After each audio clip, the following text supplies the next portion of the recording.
Good evening, sir. We are Group 1 and we'll be speaking on the independence of the Central Bureau of Investigation. So the CBI is the country's principal and most elite investigative body, carrying a twin mandate to investigate serious cases and provide leadership and guidance to police forces across the nation in order to fight corruption. It is overseen by the Ministry of Personnel, Public Grievances and Pensions. The CBI has also been charged with the responsibility of investigating economic offences and major conventional crimes such as terrorist crimes, murder, kidnapping, etc. The CBI has also served as the nation's officially designated single point of contact for liaison with Interpol. So now speaking on the significance of the independence of CBI in India's constitutional democracy, it is critical for the operation of democracy that the process of the CBI is self-contained and independent in order to ensure separation of powers. It is crucial for the CBI to not have any interference by any external party.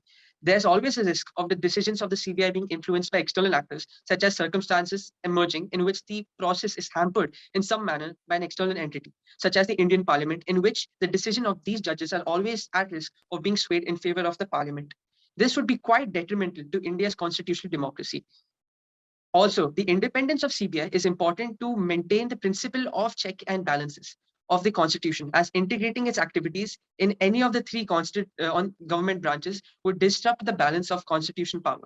The principle would be broken if the CBI wasn't independent, and therefore the CBI must be independent for the health of India's constitutional democracy.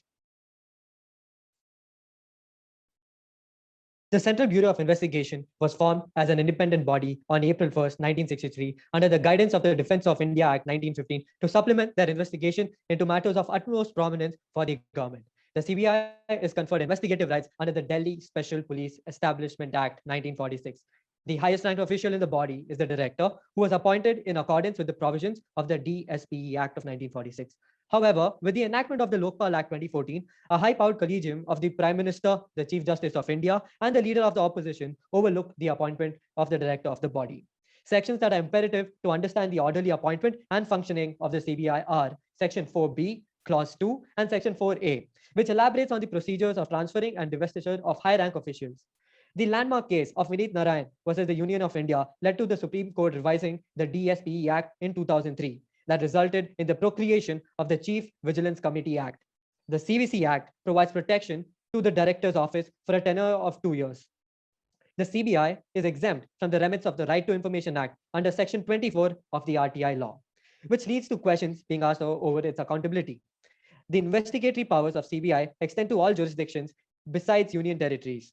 CBI can only undertake suo motu cases in union territories. In other states, the CBI requires consent from the respective state governments if it's acting under the directions of the central government.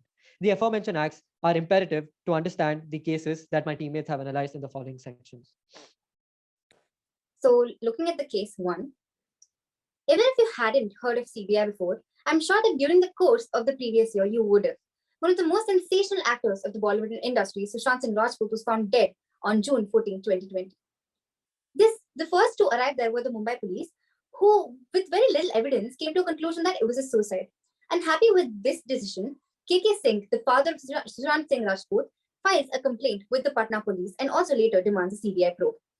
On August 19, the Supreme Court flexed its extraordinary constitutional powers under Article 142 of the Constitution to order that any future FIRs registered, including by the Mumbai police, will be investigated by the central agency.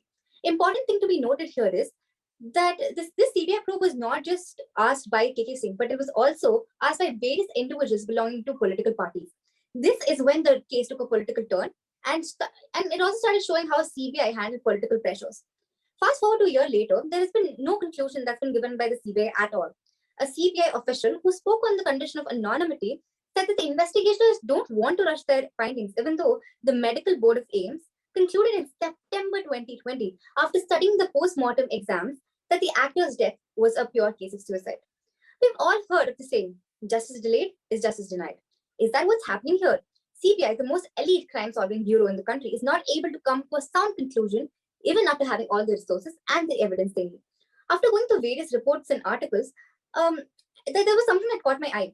It said CBI from past instances had a reputation for being criticized for its political way of functioning, rather, which is aimed to please its political masters than actually investigating and performing its duties efficiently.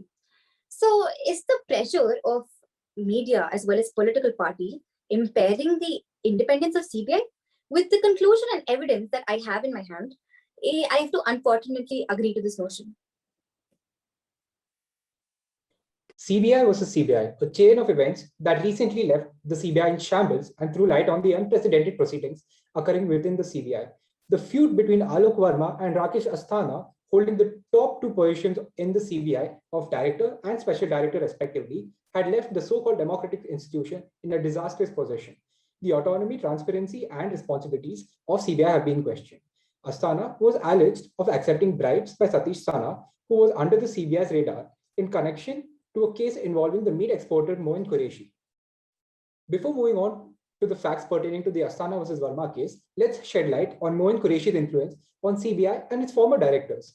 Moin Qureshi, the meat exporter from Kanpur, who faces multiple investigations ranging from tax evasion to money laundering and corruption, was responsible for the downfall of two CBI chiefs, AP Singh and Ranjit Sinha.